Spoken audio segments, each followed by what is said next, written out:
Hi guys, sorry I haven't been making videos because I've been busy looking for a job and I've been busy working as a part-time telemarketer to pay my bills. So these days I really have to worry a lot about money and debt. But I still have a lot to say. There's a lot going on in the world, we all know what happened in Egypt and now Libya. And I still believe in the freedom of expression.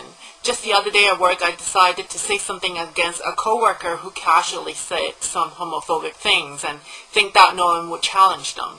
And it's one of my pride that when I do stand up and challenge those kind of behaviors. And like the people in the Middle East, we all want jobs that pay a decent living so we can live our life. But democracy and freedom to express ourselves is also very important. Unfortunately, it seems that some of us have to pay heavy prices for speaking out against the federal government or take a certain position on hot topics issues like the Middle East and Israel.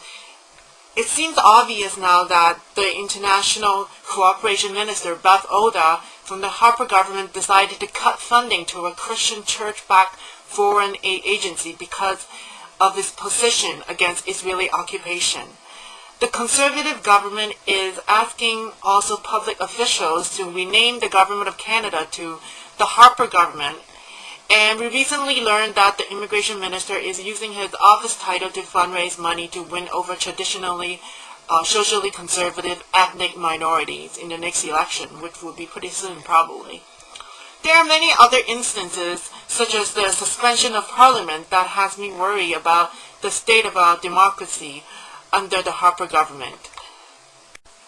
And the poll also seems to suggest that if we have another election anytime soon, we are heading toward another Harper government, particularly maybe a majority conservative government. Not that many of us care about election, and we have good reasons to not vote. Our electoral system is outdated. Many of our votes don't count because we don't have proportional representation as the electoral system. We have an unelected Senate stacked with political appointees from the government that can veto legislation passed by our elected official in the House of Commons, and corporations and big banks control our lives, and at least there will be always 30 to 40% of the population who seem to make a good enough decent living to sustain the system and the status quo. So some days I think we need another revolution of our own, but I don't want to scare off any future employers. So if you don't mind, I'm going back to job hunting.